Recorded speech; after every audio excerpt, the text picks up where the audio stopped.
is going on, guys? Matt Downs with Daily Grind Fantasy Sports to help give you the edge for this MMA 10 fight slate. Cannot wait to break it down. If you guys are brand new to this channel, we provide both free and paid content for all daily fantasy sports across all sports. If you could please show your support by hitting that subscribe button, notification bell, and of course smashing that like button for all of our future MMA content. If you would like to know more about becoming a better DFS player and taking down that big GPP, head over to www.patreon.com/DGFantasy for more information. On Patreon, we give advanced cheat sheets for all DFS sports on DraftKings. These cheat sheets include updated projections, ownership, and our overall favorite plays from slate to slate. We take it a step further by teaching you how to play fantasy sports like a shark, by showing you where the best leverage spots are to put you in the best spots to take down tourneys. Also included is our private Discord chat where you get to talk over the slate with everyone, including our coaches, to help build your lineups. Now let's switch over to this MMA 10 fight slate. With me, as always, I have Kevin. Kevin, let's go ahead and recap last week's success, then we'll go ahead and jump into this small slate. I think this is the smallest slate we've had so far. Yeah, and it definitely in a while. I mean, Yeah. COVID, they've been doing pretty good planning for that and loading up fights. Hence why we've having 14, 15 fight slates Right. pretty often. It's weird for UFC 260 that they didn't have more in place. I mean, they really not that many fights were thrown off the card here. So it's weird that they weren't a little more prepared for that. But it's such a top heavy card, so I think they felt like they were okay with that. All right, let's talk about last week real quick, and then we'll roll into it. Yeah, 100%. So last week was UFC Fight Night, Brunson versus Holland. Tough night for us for the most part, Matt, I'll be honest. Had some picks I was proud of, happy of, but some dud picks as well. Probably one of our less successful nights in a while. I mean, we always do pretty good with MMA. This was not one of those nights. I talked up Derek Brunson, and I slept on him. I talked how I slept on him last time too against You did. Edmund. You did mention that, yeah. Yep, and I said he's alive, and then I didn't pick him. I took Holland. So it's like McGregor, all over again. Yeah, exactly. When I was like talking up Dustin Poirier so much, and then I picked McGregor. Yeah. But yeah, let's run through the fights and go through specifics. First fight, I just didn't have the faith in Silva. This was one. I mean, this one I can't be too mad at myself. He's 0-3 in the UFC, and of course he got the finish. And I was like, really? But he also just signed a 4-fight contract. So I guess if you're 1 out of 4 in the UFC, you get to stay there at this point, which is bizarre. But that's crazy to think that he could lose his next 4 fights, end up 1-8 in the UFC, or 1-7 rather, and that could be his UFC career. Isn't that crazy? Yeah, that is crazy. I'm ready to apply. Let's go. Yeah, exactly. I'm still bitter about that one, clearly, but so yeah, I mean, it's got to get over it. But I said the Jackson fight was live for both sides, but I didn't have a ton, honestly. Did Jackson make the optimal? He did. Yep. Okay. Yeah, I know he was pretty heavy pay up option, but I know he did really well too. So, yeah, it's just because, as we know, Kevin, whenever there's upsets and pretty significant ones, the more expensive guys do tend to make into the optimal if they score well, obviously. But yeah, that's one of those nights. 100%. So. And I'll tell you right now, I know this. The scoring was off the charts. What was the optimal, like, total? Sorry, I was drinking. The optimal overall, like the total score. Yep. 733.99. Jesus. Okay. Yeah. So I mean, that's like, to put that in perspective, that's like an average of like 120 to 130 points per person. It's a nice credit score right there. That's a nice credit score, yeah. That is the highest I've ever heard of, and I know the new scoring has something to do with it. I knew it was high. I looked at one of the people in my contest at the top, and I didn't know if they had optimal or not, but I was like, that is a high score. Geez, crepes. Okay, so it makes a lot of sense. Next was Trevin Giles and Roman Deleza. This makes sense too. Like, I had a good amount of winners, and I got washed, and it's because of stuff like that. There were so many good scores. Like, I had Trevin Giles in a contest, didn't matter because he just didn't score that well. What did he get, Trevin Giles? Giles got 51.25. Jeez, and yeah, that was brutal. Yeah. That was awful. Grant Dawson next, though, I did say made my love list, and he got the finish, which was good. It was a late finish. Did Grant Dawson make the optimal? Dawson did not, but he was the next man up. So he was the one off, 89.14. Anybody who scored under 100 did not make the optimal. Yeah, we got a couple finishes like that. Just wasn't timely. You know what I mean? Next was a pretty low octane fight where Macy Chiasson won a decision. Tai Tuivasa was my core play. I think he's my only core play on the list. and he smoked the optimal, which was good at his price. How many did he score? He scored Hold on. Ty Tuivasa. Oh, Tuivasa. Sorry. Yeah, he's the third highest. 130.9. So, yeah, third overall. Smoked. So, I think he got the quick finish bonus, if I'm not mistaken. Yep. So, yeah, he did really well. I said Yanez was a good pick, and he made my love list, though he could have scored higher. My one pick I was really proud of and had a good amount of was Ruiz, who scored great as a punt. What did she made the optimal? Ruiz was the last person to make the optimal. Yes, 102. I know she didn't score amazing, but her price was ridiculous. Yeah, 7,100. Yeah. I mean, that's still a really good score. It's just on this night, just somehow pales in comparison to the other ones. I said Max Griffin was green, but I had so much more Song, so that hurt me. I did say to pair Max Griffin with Song, so you had your bets a little bit. Max Griffin made optimal, I'm assuming. Yes, sir. Yep, fifth on the list. Okay. Then of course Brunson scored off the charts. So to close out the night, that one hurt. How much did he score? 144. Yep.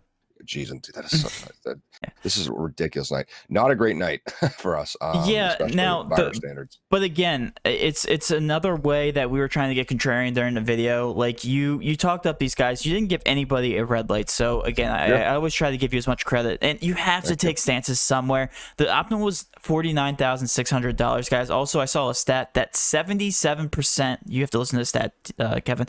77% of 150 max contests. I'm talking about the big contests where the people are maxing out, are 49,700 or more in terms of salary cap. The optimal was actually 49,600, which means if you just make your lineups not go over $49,600, you're already beating out 33% of the field, which is crazy to think about. That's how many casuals play MMA. They just try to max out their salaries. Guys, it happens all the time where we leave like $2,000 on the table, and that's what makes the optimal. So we're trying to find the best ways to get contrarian. We're trying to fade fights that don't have as much upside, and not to mention a lineup construction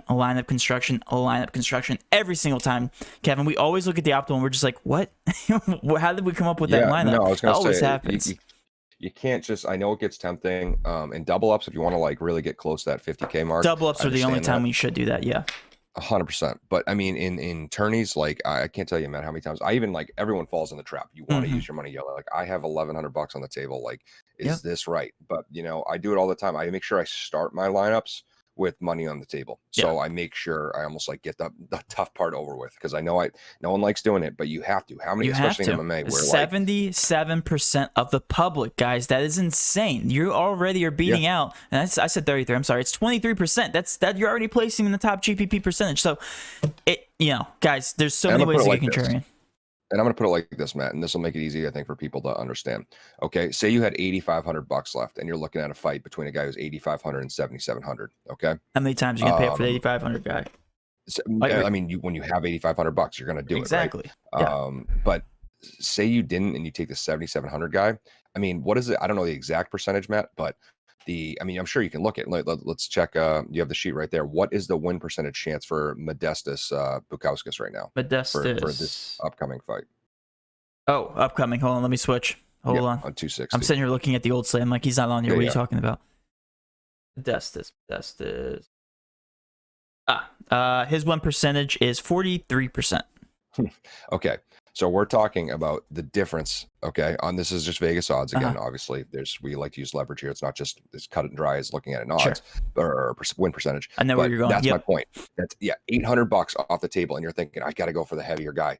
We're talking about a guy who still has a 43% chance to win. 43% chance to win. That is basically a coin flip still. Okay. So, and the fact that, that $800 is causing so many people headaches, like I can't leave that on the table. I got to go for the guy. That's what we're talking about. We're still taking a guy. That underdog is only 7%, from 50%. So one more thing to add too, with like optimizers such as Fantasy Crunch or Rotogrinders, it's so easy to set a max salary. So you guys can literally crunch and just set your max at $46,700 or $49,700, sorry, and just start crunching away. And therefore you already have leverage just by not including your max salary amount. So many ways, guys, and it's so easy to do it. That being said, Kevin, let's switch over to this main slate.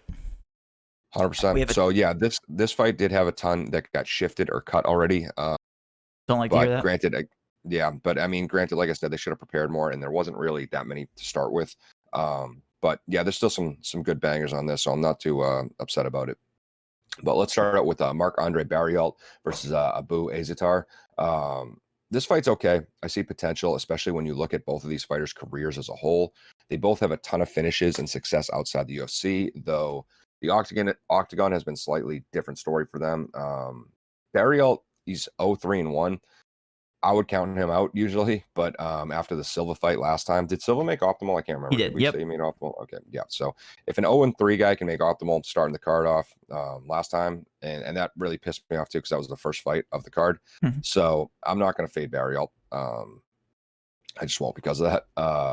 Who knows? Azaitar, on the other hand, hasn't lost in 10 fights. On the other hand, he's 1-0 in the UFC, but really hasn't been lighting people up like he was in the beginning of his career. 5 of his last 6 wins have been by way of decision. So we see that he can throw some decent volume. So I don't hate Azaitar. He looked pretty good in this fight against Vitor Miranda. I think both are live, Matt. I think you can go green for the pricing. Definitely the lower end of green here. Not going to make my love list, but I mean, I could see a finish or a path to good scoring for both guys. What are we looking at for ownership? So benchmark is at 39.5%, just to show you how skewed it is on the slate, just because it's only 10 fights, but it makes sense. That being said, both these guys are actually under that benchmark. Azaitar at 30.3% and Barriault at 26.6% ownership. So both relatively low, and it's actually higher on the slight underdog here, Kevin. Yeah, that makes a lot of sense to me. I mean, like I said, he's been far more successful as of late. Granted, he doesn't have the UFC experience that Barriault has, but way more successful at a cheaper price. I'd probably take, if we're looking for a winner, I'd probably take Azaitar too. Okay. All right. Moving on, we got Shane Young and Omar Morales. I believe this fight is still on. It was legit scrapped, and brought back, scrapped and brought back. So COVID we still don't know with Young. Yeah, still don't know, but I believe it's on. There's just so many COVID concerns with Young and his teammates. So, but it looks like this fight is still a go. Right off the rip, I'm going to mark Morales as a yellow. He has strong finish ability, but other than that, he carries a terrible pace, Matt, and I hate fighters like this because you're really banking on a finish. If he gets the finish, you could be looking green. You could be looking great, especially at 8,700. If he doesn't, you could be dead in the water, and you're really just banking on him putting the other guy away. So I'm going to mark him yellow for that reason. In his 3 UFC fights, which have all gone to decision, Matt, which again, he hasn't finished anybody in the UFC. His highest landed strike count was 63, which is miserable. And we're not talking significant strikes. We're talking total strikes. That's brutal. So if you pick him, even if he wins in a decision, you're probably not looking too hot. So certainly not my favorite pick on the slate, but got to mark him yellow as the favorite with still carry some power.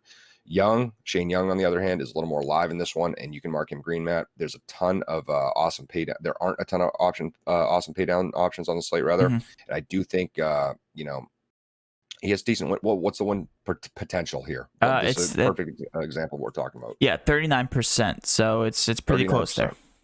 Okay, so they're thinking he wins 4 out of 10 fights. You know what I mean? You got to think of it that way, and that's. So maybe this is one of the 4 out of 10. And like I said, there aren't a ton of awesome pay down options here. He has good kickboxing, and I think he's a tough style matchup for Morales. Though the same does go Morales for Young. I think it's going to be a little bit of a grappler or striker battle. So that's why I think both are even a little more so live. And the ownership is very low in both these guys, 28 and 21% on Young. So GPP option for Young, definitely. After hearing that ownership, I'm assuming you love that. Yeah, I do love that. I definitely think he's live. This isn't, again, it's not making my love list for good reason, but I do think it's live. All right, let's move on. Moving on to one that definitely makes my love list is Modestas Bukauskas versus Michael Alexijuk, if you will. I don't know, to be honest. Not doing it. Taking a shot I refuse to say his name, so. Take a shot. Yeah, I love this fight for a ton of reasons. Modestas won me a lot of money in his fight against Michailidis, and there's a huge threat on his feet. That being said, he's also been finished in all of his 3 losses, which is a great sign for Michael, who is deadly knockout artist himself.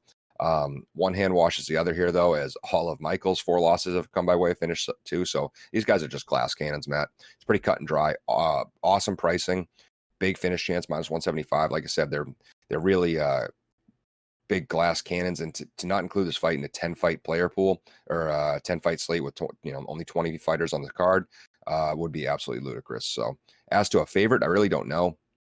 Both are coming off of losses to the same guy in Jimmy Crute, and they both got smoked pretty good. They both had similar success outside their career.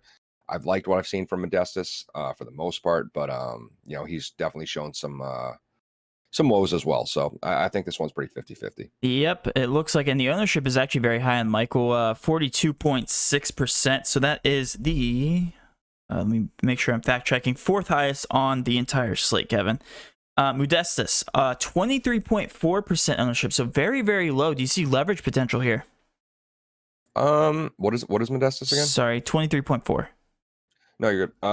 Yeah, it's a pretty big difference. I mean, I still think this is pretty much a 50-50, but that is like, you know, that is a very big difference in ownership than what I kind of thought this might be. Especially with, like, I told you, I don't think Michael is, you know, this you know, lights out fighter who can't be beat. Like I said, he's 4 losses all by way of finish. So that's interesting to me. Right. All right, let's move on. 7th fight. Yeah. But yeah, let's definitely take both sides of that for sure. Yeah. Moving on, we got Jared Gooden versus Abu Bakar Nurmagomedov. Wow. I'm a little shocked that Abu Bakar is coming in as that heavy of a favorite map in this fight. As we know, he had a very rough UFC debut. He got submitted in the first round, which is not what we were expecting with the hype train that Khabib brought him. He's still a very good wrestler and could blow open this fight. I will mark him green. I want to say for GPP's, just because, you know, he's got good wrestling. He could still blow up the slate. I was going to say I would not play him in cash, and I'll still say that, but I might break my own rule here. I was looking at pricing yesterday, and I was trying to put together some cash lineups, Matt, and I might have to break my own rule. So just know I'm not happy about it if I do, but might have to throw him in just because of the weird pricing. I think you're going to just after you hear the ownership too. Really? Okay, good. That makes me feel a little better. I will say I think Gooden is live. He hits really hard, has some dangerous submission skills too. And we just saw, you know, in Abu Bakar's debut, he can definitely get submitted.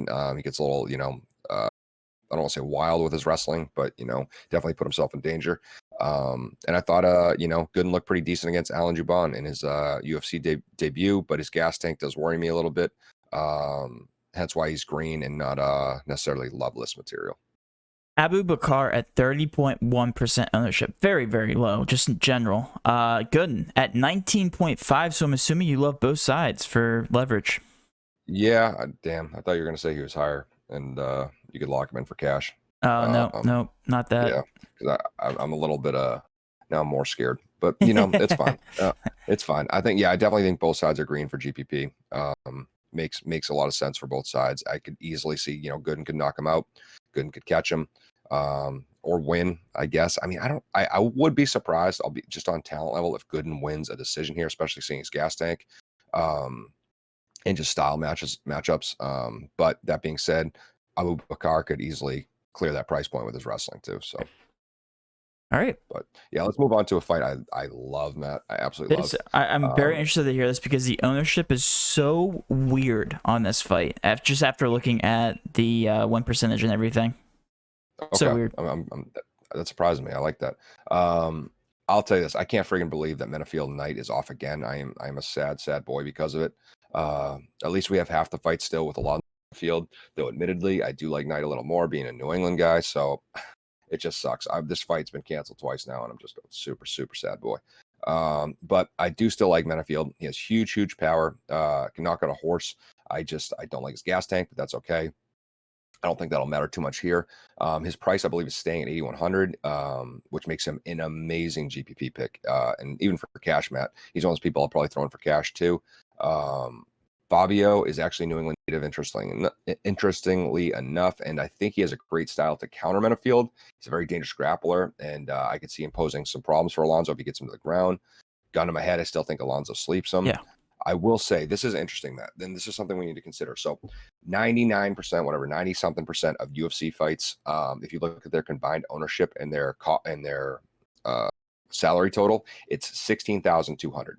So if you look at Stipe and Ngannou, it's 16,200. And then you go to someone like Tyron Woodley versus Vicente Luque, which is a giant favorite versus a giant underdog, 16,200. Make sense? Right. That's the total of their pricing. I like where you're going. This one is 15,100. Yep. Okay.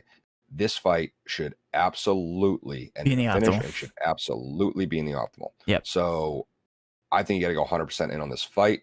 both sides even. I mean, you could take some shots at Fabio. You don't want to be on the wrong side of this. I'm going to take a lot more Alonso just because we're looking at that line is actually shifting pretty quickly in his favor. It's now up to a -310. That being said, I do think you want to take some Fabio as a punt. I'm going to throw him in my punt love list because of how much I love this fight as a whole. If Fabio wins, I'm going to start out by saying this. If Fabio wins, everybody playing DFS and watching MMA will turn off their TVs immediately because... That Alonso's ownership? Oh, yeah. Alonso's ownership is 53% owned, which makes sense. He's the highest owned on the slate, even more so than the main event, Kevin. Yep. Fabio. This is the one that just throws me through the loop based on everything that you just said. The lowest on the card at 9.8% ownership. So if you guys want to get contrarian, this is one of the many ways to get contrarian. Be overexposed to Fabio. I'm not even talking, have more ownership than Alonso. I'm just talking more than 9.8%. That's all you have to do, because like Kevin just said, this should be in the optimal. So I can go out on the limb here, Kevin, and just say, you know what? If Minifield is 53% owned, might as well match that. Go 47% on Fabio. Seriously, I think you can get away with that. Imagine how much leverage you'll have if you're running 150 lineups. This appears in the optimal. You still match the field on 53%. You're still not losing ground, but you also have that chance if Fabio does upset, you're going to be overexposed. Yeah, I mean, if it's that's interesting. I mean, I still think he's probably, he should win, get knocked out. But if we're talking about 100%, if you're making a bunch of lineups, I think you take a good amount of Fabio, to be honest, because it's a pretty easy script for Alonso. If he can take him down and gas him out, which is not that hard to do. People are, I'm picking a lot of Metafield too. I get it, but that dude has no tank. He's going to gas. That muscle comes at a cost, and we've seen it. Against who was it, OSP, and it's just I don't think who else did he fight? Was it I can look at his game log. Yeah, was it Devin Clark? Yep, it was Devin Clark. Yep. So he gasses out, man. So the last two fights he's been in have been L's, huh? And he's been favorites in both of them. OSP, he got gassed and got slept, got caught looking on a punch. And I think Devin Clark just out-wrestled him and just, took him into deep waters and that's tough. You know what I mean? I mean, granted, he did knock out Paul Craig, who's an amazing grappler. So, you do think that Paul Craig's probably a better grappler than Fabio. But that being said, I do think you want to take some Fabio. Yeah, I completely agree with you. And from a DFS perspective, that's all I'm talking about here. Yes, Minifield should win, but you should be overexposed to Fabio. All I'm saying. Yep. 100%. All right, moving on. Huge leverage. For sure. You got to think, Matt. And one more thing. I know we've talked quite a lot, but one more thing. Think of it this way. What's the benchmark again? Benchmark is at 39.5. Right? Yeah, good memory. Yep. There are 10 fights on this slate. And yes. What's Fabio's ownership? Fabio is 9.8. That's low on the 12 fight slate. How else are you going to get leverage on this card? Yeah, it's either that or take some of these other fights that we're going to talk about. But I think this one provides the highest upside, and we've talked about that. So, I just off, even if I thought this dude had no shot, just off 9%, sure, yeah. If you want to try, you got to understand at the top of the heap for that Millie Maker contest or the highest contest, whatever we're looking at, I guarantee people are going to be in first thinking oh, I'm going to win $100,000. It's going to be okay, well, when you have to split that between 700 people, right? Exactly. It's not $100,000 anymore. That's what I was saying. Again, I'm coming from a casual perspective here. I'm just looking at the round or the win percentage overall, and they're giving Fabio a 29% chance. God, that's pretty big for 9.8%. Just in I'm general. coming from a much more MMA fan side, and I'm still telling you, yes, that makes so much sense. Right. You know what I mean? It's just leverage because, he shouldn't win, but that's just intelligent betting. That's all that is. Absolutely. If you take him and you get that, you have so much leverage over the field, and you're going to put yourself in a smash spot in a contest. Now you don't need a lot else to go right because it is a 10 fight slate. Yep. So, going back to my DFS roots again, if you're playing double ups, 100% Fabio, and you might want to go 100%. Or I'm sorry, 100% Alonso, and for GPPs you might want to flip the switch there and go Fabio 100% GPPs. Honestly, you take down every single contest if you did that, and it's a 29% chance to do that. I don't know. It sounds pretty good to me. No, I agree. And if he loses, obviously you're dead in the water in your GPP. Yeah, but you make money back. Chance and put yourself in a big smash spot if he wins. Yep. So. And again, our exposures to GPPs and double ups for anybody who hasn't watched my videos 50-50. So you'll be making your money back if you win double up. So again, strategy. DFS 101 place. If you guys haven't given that a look, supposed to call you TJ again. Sorry, Kevin. Let's move on to the top 5 here. Yep, let's move on to Jamie Malarkey versus Worthy. Another awesome fight to make my love list with flying colors. Worthy is must-see TV. He has huge power, and we saw with the Luis Pena fight, he is a dangerous ground game as well. He also loves getting knocked out as much as he loves knocking people out, apparently, because 6 of his 7 losses come that way. So, he's glass cannon category for sure. Malarkey is a banger too, so I do love this dance partner for him. I love this fight. Malarkey also seems a little more cerebral and a little less wild, but does have huge power, and nobody is immune to getting slept by Worthy. So I love this fight, both sides. I do favor the actual favorite in this one. If I had to pick a winner, Kama has impressed me, so I'll take him a little more. But we're talking like maybe 60-40 if you're going to go 100% on this fight, which I think you might be able to. Very interesting ownership then. Saying, yeah. Worthy at 30.4 below the benchmark, and Malarkey at 25.2. So these last 2 fights, 5 and 6, are going to be the night break, or it sounds like the slate breakers for both of us, Kevin. Yeah, that doesn't make much sense to me. Yeah. Very low. Again, all subject to change. We'll be updating the ownership in the morning. So it shouldn't change too much, though. Yeah, that's just makes no sense to me. I mean, Worthy, like I said, he has 7 losses, all are by way of finish, and then out of 16 wins, 12 are by way of finish. Yeah. So sounds like it should finish. Yeah, it should absolutely end in a finish. So, and you got to think with that pricing, if it ends in a finish, odds are optimal right there.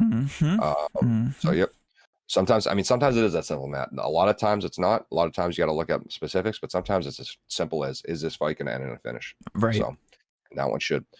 Moving on, we got Jillian Robertson versus Miranda Maverick. Speaking of finish chance, this is actually a really good finish chance for as far as girls fights go. It's a plus 120. Makes sense to me. It's funny.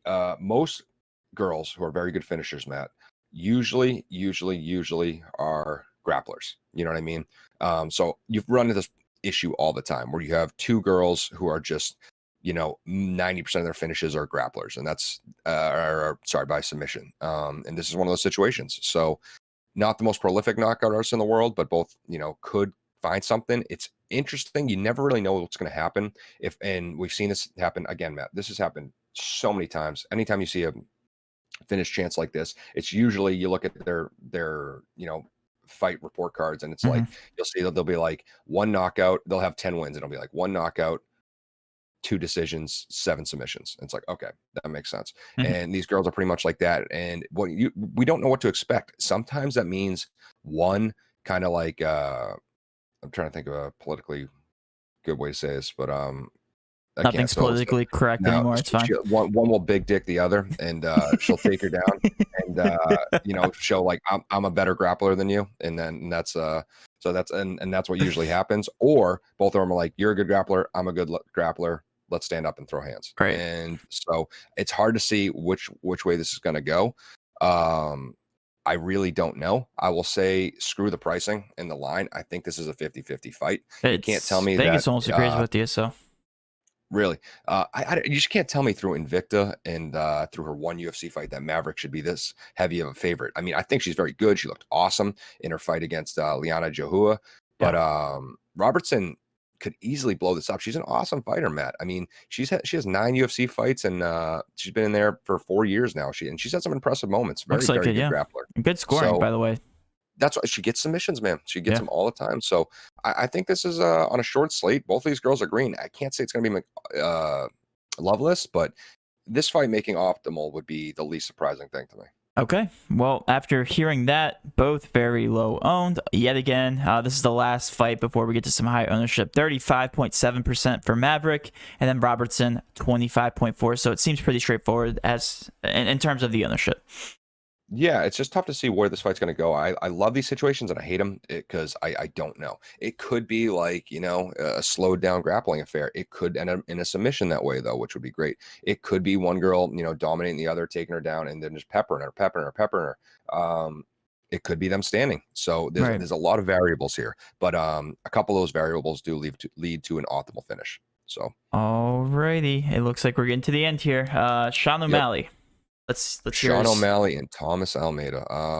One of the hottest topics in MMA, Matt. I don't know if you remember this, was when Sean O'Malley fought Marlon Vera.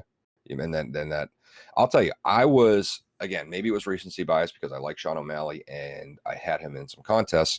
I thought that was a little bit of a fluke. And that was my stance for a long time. I think a lot of people agree with you. And they did, especially O'Malley fans. And O'Malley still calls himself undefeated, by the way. He's like, he will not say that was a legitimate win.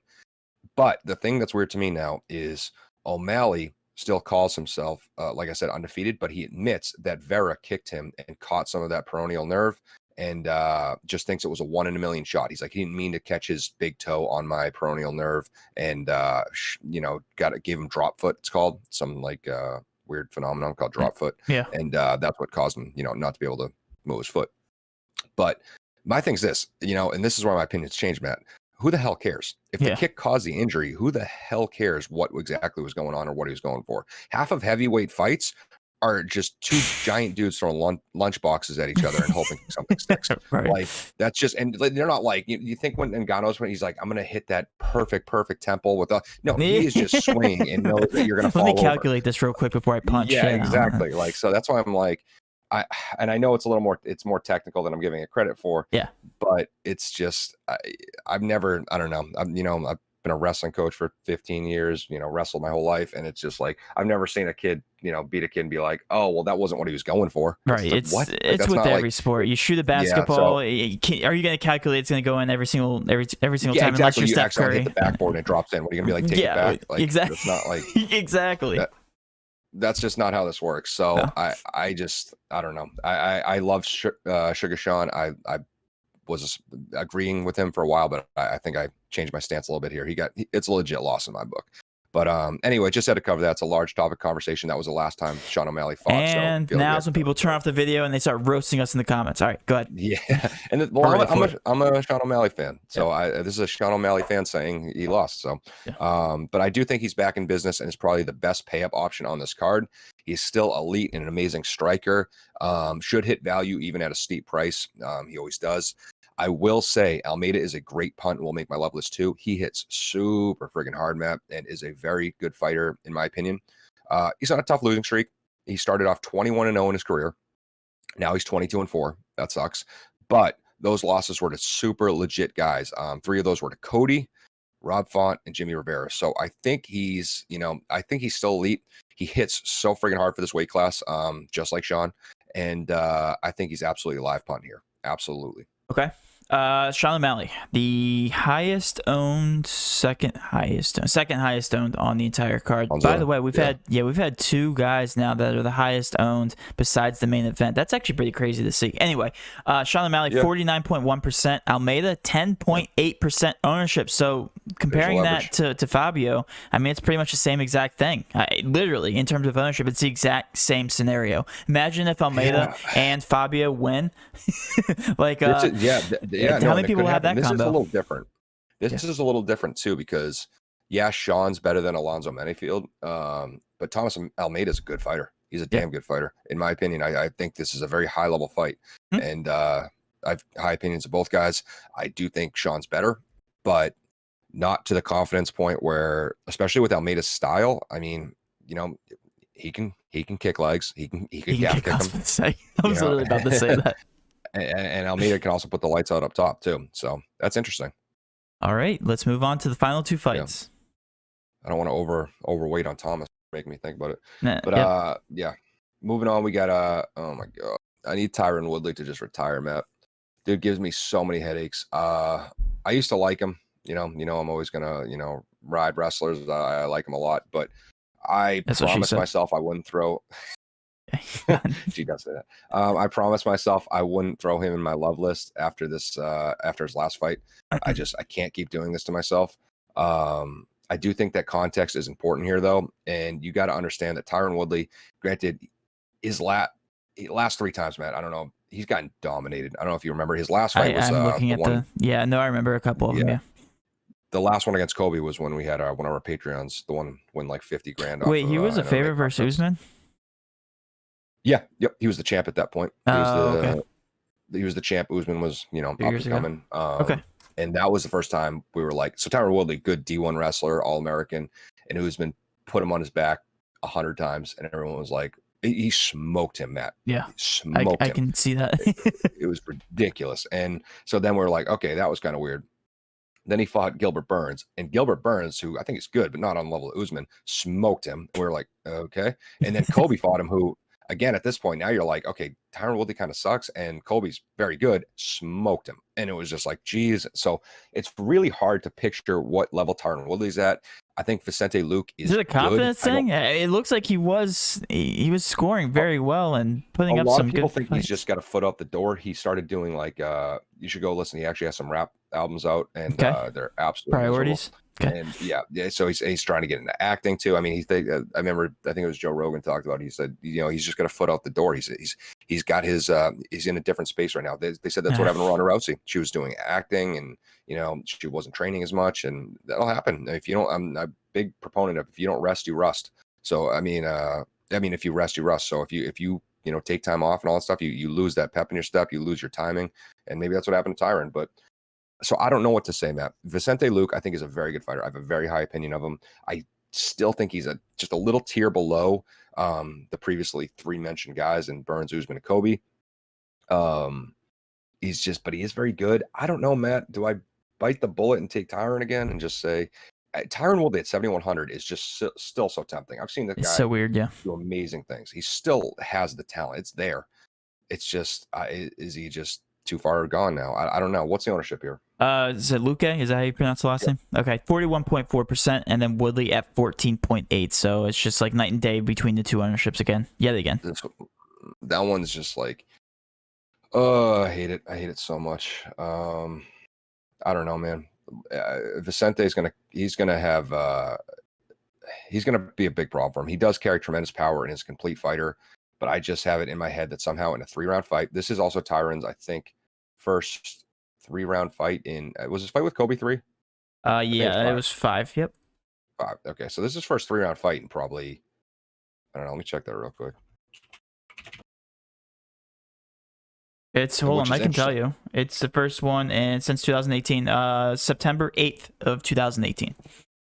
That was a 2nd-round finish, but that was still a 5-round fight. Oh, was it? Okay, then I read that wrong. If we're looking at actually a 3-round fight, his last one was 2015. Okay, never mind. That changes things. Okay. Yeah, so I don't know. Maybe he doesn't all right, need to be another fun fact. You ready for this? The last time he was in a 3-rounder was when DraftKings did not have MMA on their website. So that's how long ago. That's how long ago it was. I'll tell you something. That's crazy. Yeah. That is freaking crazy, bro. So yeah, I don't know. I feel like the 3-round factor you have to consider. If Tyron comes in and maybe because he looks a little gassed. He looks like he's not been in shape in his last fights. If he's not in shape, 3 rounds doesn't really matter as much. You know what I mean? So I don't know. I just don't want to talk about that fight, man. You just don't want to talk about it. You just want to fade it. I hate it. Fade it all together. So much. All right. Both are live. I guess Tyron yellow, Vicente green. That's how I'm gonna leave it. All right. Moving on to the main event. Poor Stipe he's the most slept on guy in the UFC, Matt, and is the most underrated fighter of all time. He looks like he's in freaking shape. I can tell you that after putting together the thumbnail. Dude, he's shredded. Yeah. He's always in shape. I mean, when he came in against DC, I'm a big DC guy. In his last fight, I was like, we have a problem here. Like he looks like, 120 pound, in shape guy, and just 265 pound. Yeah. Yep. And I think he walks around I think he fights like 240, so it makes a little more sense. But yeah, he is. Wait, the last 3 fights have been against DC? Yep. Oh, that's crazy. Okay. Yeah, they had a trilogy. It was amazing. And I'll say this. I mean, DC definitely smoked in the first one. Definitely was winning the second one, and Stipe came from behind and caught him with those body shots. And then the third one, I was like, you know what, DC's a better fighter. He just needs to not get stupid. And Stipe looked like the better fighter. So I think Stipe is amazing. He is the undisputed heavyweight GOAT, and I don't understand, man. Poor guy. He is the heavyweight GOAT. He just beat DC twice, who was the heavyweight GOAT, and he's fighting a guy he's already beat, and he's still the underdog. And he's the heavyweight champion of the world, and he's been the heavyweight champion. What more do you want? Like, it's so ridiculous. Well, we know where Kevin's throwing his bets. Yeah, I was gonna say, obviously, I love his pricing, and I think he's an amazing pick here. This is the best bang for your buck, and I've seen it in a long time. No pun intended. Yeah, no pun intended, and more so than even not more so than Alonzo Menafield, because Alonzo should definitely win more so than Stipe should. But I mean, that's just crazy. I mean, for 7,800, it's just a no-brainer for me. He's gonna clear his price point either way, finish or not. If he wins, and obviously he could absolutely break the slate if he does what he did to Francis the last time. This is tough. I think Stipe wins this fight more times out of 10 than Francis. He's a better fighter. You can't tell me that Stipe is not a more complete fighter than Francis. He's a more technical striker. He's in better shape. He has better wrestling and grappling. You cannot tell me that any of those things aren't true. That being said, Francis has had 3 years to work since their last fight, working his cardio, working his takedown defense. And Francis, it really, for him, he's different. He is built different. You know, if he can just hang in the fight, he has that special kind of power where he just needs to touch you. And which at heavyweight, it's always a gamble. It's always scary. We saw DC knock him out. We saw friggin' who was it? Stefan Struve knock out Stipe way back in the day. So it can happen. Anybody can knock out anybody, and Francis can certainly knock out anybody. So I don't know. It's a blessing and a curse for Francis that he's been starching everyone in the first round, because he really hasn't been pushed into deep water since. And I don't think you can do enough. He's not gonna. I mean, what's his name? Stipe was a really good D2 wrestler in college, and you're not going to emulate that and get enough time in for as Francis to avoid that. You know, everyone knows Usman's going to wrestle him. They can't stop him. So I think that Stipe is actually a little bit of a safer pick. I know the ownership, Matt, is going to have to sway that a little bit, but if we're talking like, you got to expect if this fight goes past the first round, or maybe the second, this fight, you're going to see the live odds go for Stipe through the roof. It's going to be like whatever he is now, and then it's going to go to like minus 300. You know what I mean? Francis just doesn't have that cardio. That being said, Francis can knock out literally anything. So I think he's the hardest hitting human I've ever seen, and even more so than Mike Tyson. And I think he's super live at that price tag too. So especially well, the decision percentage is very, very, very low. So that's also tempting. It explains the ownership on both sides. By the way, it's like dead even, but they're both very, very high, Kevin. So this is not cut and dry, because, you know, this is something that one person could end with 130 points, the other person could end with 0. 43.6% ownership on Francis. So when with Stipe, almost 40%, 39.5. So they're both like extremely high. So people agree with you. The casuals agree with everything you just said. But here's the question: based on that ownership, like, do you stack it and hope it goes the distance? Like long as it can, just because of the ownership? It absolutely could go the distance. If Stipe really. The thing is, it went to a decision last time. It seemed like Stipe could have put him away at any time. Let me just see something real quick. Let me see Francis's striking again, because I want to see. Because Stipe is the benchmark, and Francis is higher. Repeats. So yeah, and say a fight repeats. You got to think. So say Stipe runs a takedown clinic on him again. Like, I'm not worried about Stipe scoring well in a decision. That's why I like him more too. Like, say this does go to decision, it went to decision the first time, could do it again. And say it does go to decision, Stipe wins. I would bet my life that Francis doesn't win a decision, unless he hits him so hard with the shot in the first round that Stipe doesn't recover for 25 minutes. But I just don't see that happening. If he hits him that hard, he's going to go down and knock him out. In their first fight, Matt, it's not looking pretty for Francis. He landed a total of 33 strikes. Oof. Yeah. I could land more. 5 rounds. Yeah. When you look at Stipe's, talking about breaking a slate, so you really are banking on a knockout for him. Sure. Nobody better in the world to bank on. Which is going to be a nuke if he does it. But... yeah, I was going to say if he hits you, it's going to happen. But listen to Stipe's stats the first time, Matt. 200 total strikes, which matters a lot more now. Yeah. Because I know it's not going to show the previous scoring, but 200 is a crap ton now. 6 takedowns and 15 minutes of control time. That is so many friggin' points. So yeah, I don't know, Matt. I think I think you know where my allegiances lie. It's just you got to go safer. I think it just makes so much more sense. One, you're banking on, a knockout. The other, any other result almost. It's like that. You know what I mean? So right. It's tough. And again, you're really banking on a first round knockout, because if anything past that, and you can see even in the per round, Matt, of the first time they fought, and I know I'm long winded here, but in the first time they fought, Stipe landed 16 punches in the first round, or significant strikes. Francis landed 15. So pretty close first round. After that, it's like 17-4, 12-1, 18-0 in round 4, 7-1 in round 5. It's like it just goes all downhill for Francis after that. So stacking, I mean, what do you say about that in terms of ownership? No, you don't. Just because even if it goes to a decision, I'm not confident that Francis will hit value. I'm confident Stipe will in the Yeah. decision. So you think Stipe is a better cash option is what you're saying? Yeah. Well, yeah, especially with the ownership being close. Yes, I do. I Okay. will say this. It does become stackable if somehow Francis knocks him out late, Okay. which obviously his odds go down. He's going to lose a little bit of that pop and then that power in the late rounds, but he still has that power. If Stipe puts it on him for a while, gets to a decent price point by round 3, and then Francis knocks him out, then it becomes stackable. But Yeah. again, that's a big if. I don't think that's going to happen. It would be interesting to see where the ownership lies closer to the lock, because if this only goes up, like, I don't think you have a choice but to stack. Like, honestly, just because of the ownership, it's going to be tough, because you're looking at a guy that's very easy to fit into your lineup. We've already talked about earlier, Alonzo Menefield at 53% ownership. That's like a guaranteed win. You're going to have to put your money. It looks like it's going to be a middle of the road build, because you have both Francis and Stipe, who are both middle of the road price tags. It's going to be tough, like you said, to pay down and be confident with your pay down options. There's no real confident pay down options on the slate.